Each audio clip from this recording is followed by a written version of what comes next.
ရခိုင်ပြည်နယ်မှာဒီနေ့စက်တင်ဘာလ28ရက်နေ့မနက်ပိုင်းအထိကိုရိုနာဗိုင်းရပ်စ်ပိုးတွေ့လူနာ1258ဦးနဲ့သေဆုံးသူလူနာ3ဦးထိရှိနေပြီလို့ကျန်းမာရေးနဲ့အားကစားဝန်ကြီးဌာနကထုတ်ပြန်ထားပါတယ်။ပိုးတွေ့လူနာတွေတနေ့တခြားတိုးလာသလိုတစ်ဖက်မှာလည်းတိုက်ပွဲတွေနဲ့ပြစ်ခတ်မှုတွေကြောင့်ဒီလအတွင်းရသေ့တောင်မြို့နယ်အပါအဝင်တခြားဒေသတွေကလူပေါင်း1000ချီဘေးလွတ်ရာကိုထွက်ပြေးတိမ်းရှောင်နေရပါတယ်။ထွက်ပြေးလာတဲ့စစ်ပေးဒုက္ခသည်တွေဟာရတဲ့နေရာမှာနေထိုင်ရတာကြောင့်အစိုးရကထုတ်ပြန်ထားတဲ့ကိုရိုနာဗိုင်းရပ်စ်ကူးစက်မှုကာကွယ်ရေးညွှန်ကြားချက်တွေနဲ့အညီနေထိုင်နိုင်တဲ့အခြေအနေမရှိဘဲပိုးကူးစက်မှုကိုထိန်းချုပ်ဖို့အခက်အခဲဖြစ်နေတာပါစက်တင်ဘာလ23ရက်နေ့ကလည်းရသေ့တောင်မြို့နယ်မိုးဆဲကျွန်းမှာရှိတဲ့ရွှေလောင်းတင်ကူတောင်နဲ့အနီးတစ်ဝိုက်ကျေးရွာတွေကဒေသခံ2000ကျော်ဟာစစ်တွေမြို့နဲ့တခြားနီးစပ်ရာဒေသတွေကိုထွက်ပြေးတိမ်းရှောင်ခဲ့ပါတယ်အဲ့ဒီလိုထွက်ပြေးလာသူတွေဟာပုံမလုံခြုံတဲ့နေရာရောက်နေပြီမဲ့နေရာသစ်ဟာကိုရိုနာဗိုင်းရပ်စ်ကူးစက်မှုအန္တရာယ်များတဲ့နေရာဖြစ်တယ်လို့ရသေ့တောင်မြို့နယ်ကဒေါက်တာတင်မြတ်ဦးက RFA ကိုပြောပါတယ်ကျွန်တော်တို့ဒီမိုးစဲကျွန်းကလူတွေပေါ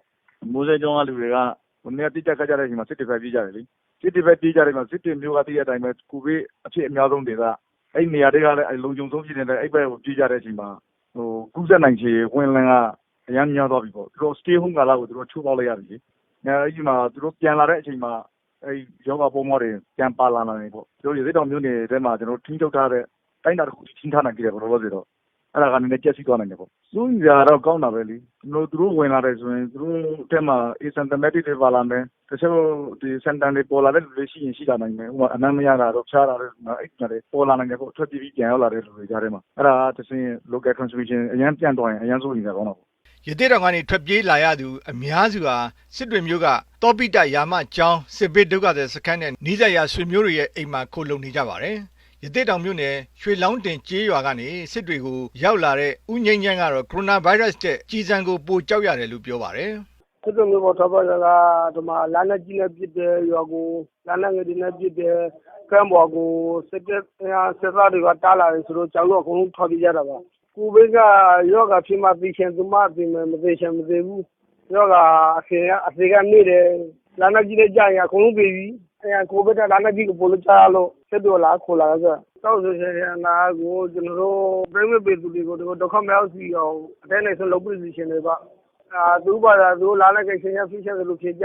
ြကျွန်တော်ဘာမှမဆိုင်ဘူးသူပါတာသူတို့ဖြေခါကလည်းကျွန်တော်တို့ပြည်သူတွေကိုလာနေကြီးနဲ့ပြစ်တာရွာတွေကိုလာနေကြီးနဲ့ပြစ်တာတွေလုံးတော့ဖြစ်စီရှင်ပါကိုလူတွေအစုလိုက်အပြုံလိုက်ထွက်ပြေးလာတာဟာကိုရိုနာဗိုင်းရပ်စ်ထိန်းချုပ်ဖို့အခက်အခဲဖြစ်စေတယ်လို့စစ်တွေစေုံကအထူးကုဆရာဝန်ဒေါက်တာအောင်နိုင်လင်းက RFA ကိုပြောပါတယ်စစ်ပေးရှောင်တွေဆိုတာတော့သိကြပဲလေတက်လူလို့ပြေးလာကြတာပေါ့နော်ကိုဗစ်ကို6ရက်ဆောက်ရတယ်ကတော့လူတိုင်းသိပြီးသားပါဆက်ပြောရမယ်ဆိုရင်တော့လေအခုကတော့စစ်ပေးရှောင်ကတော့သိကြပဲစစ်ပေးရှောင်တွေက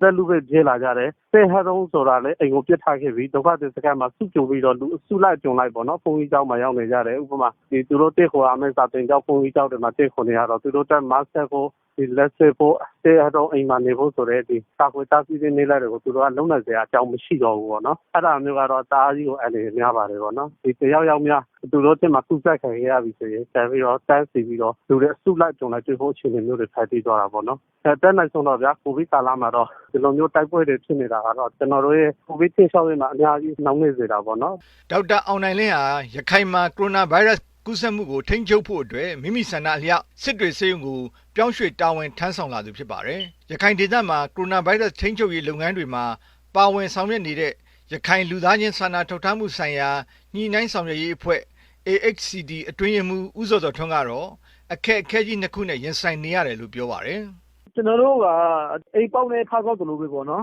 တစ်ဖက်မှာကြတော့ကျွန်တော်တို့မှာရှိသမျှအရင်းမြစ်တွေနဲ့ရှိသမျှအင်အားတွေနဲ့အကုန်လုံးပုံသွားပြီးတော့မှကျွန်တော်တို့ဒီယောဂဒီချက်မပြတ်ပွားအောင်ထိန်းချုပ်ဖို့ကြိုးစားနေကြတယ်ဒါပေမဲ့တစ်ဖက်မှာကြတော့လူတွေအစုလိုက်အပြုံလိုက်ထွက်ပြေးနေရတယ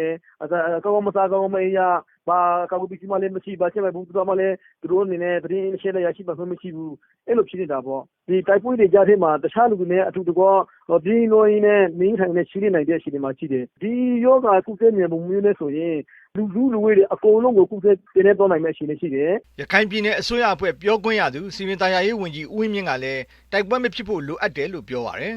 ဒီလိုက်ပြောမယ်တတိယချင်းဒီစာဆောင်ရဲဆိုတဲ့ဒီနေ့ကအရေးကြီးတယ်ဟိုမြင့်မြတ်မကြည့်တဲ့ဒီပြည်ကတော့ဒါတွေဖြစ်နေမှာပဲကျွန်တော်မြင်တာကလေဘာကြောင့်ပြေးရတယ်လဲကြောင်းရင်းလိုက်ကြည့်တယ်တိုက်ပွဲတွေကျွန်တော် အဲ့လိုအလျောက်ပြီးနေတာတော့မဟုတ်ဘူးဒါကြောင့်မို့လို့တိုက်ပွဲတွေမဖြစ်ဖို့အရေးကြီးတယ်တိုက်ပွဲတွေမဖြစ်ဘူးဆိုအဲ့ဒီပြည်စရာအကြောင်းမရှိဘူးကျွန်တော်မြင်တာကတော့ဒါကြောင့်မို့လို့တိုက်ပွဲတွေမဖြစ်ဖို့ကတော့ဒါပြီးတော့စတိုင်းမှုတွေနဲ့ပဲပို့ပြီးတော့ဆိုင်နေတယ်လို့ထင်တယ်ကျွန်တော်တို့ကနေပြီးတော့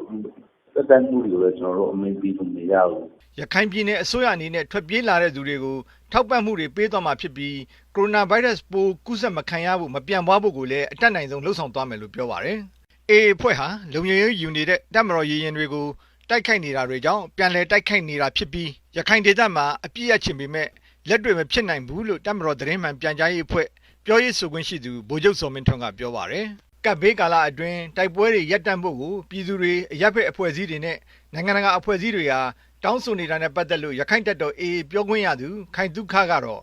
တပ်မတော်အနေနဲ့ရခိုင်ဒေသမှာအင်အားတိုးကျက်ချလာတာနဲ့ထိုးစစ်ဆင်နေတာတွေကြောင့်တိုက်ပွဲဖြစ်နေတာဖြစ်ပြီးအဲ့ဒီကိစ္စတွေရပ်တန့်လိုက်မယ်ဆိုရင်တိုက်ပွဲတွေရပ်တန့်သွားမယ်လို့ပြောပါတယ်။ရခိုင်ပြည်နယ်မြောက်ပိုင်းကပိုးတွေ့လူနာတွေရှိနေတဲ့ရသေ့တောင်ကြောက်တော်မြို့နယ်တွေမှာအခုစက်တင်ဘာအတွင်းကျေးရွာတွေမီးရှို့ဖျက်ဆီးခံရတာကျေးရွာတွေတဲကိုလက်နက်ကြီးတွေနဲ့ပစ်ခတ်တာတွေကြောင့်ဒေသခံ2000နီးပါးဘေးလွတ်ရာကိုထွက်ပြေးတိမ်းရှောင်နေရတယ်လို့စစ်ဘေးဒုက္ခသည်တွေအရေးဆောင်ရွက်နေတဲ့ရခိုင်တိုင်းရင်းသားမျိုးနွယ်စုများအစည်းအရုံး REC ကခန့်မှန်းထားပါတယ်။အိုးအိမ်စွန့်ခွာထွက်ပြေးရသူပေါင်းကလည်းလက်ရှိအချိန်ထိ2,100,000ကျော်လောက်ထိရှိနေပြီလို့ REC ကဆိုပါတယ်။တပ်မတော်နဲ့ AA နှစ်ဖက်စလုံးကစီးရဲလှုပ်ရှားမှုတွေနဲ့အပြစ်ခတ်တွေရပ်ဆိုင်းထားတာကသာ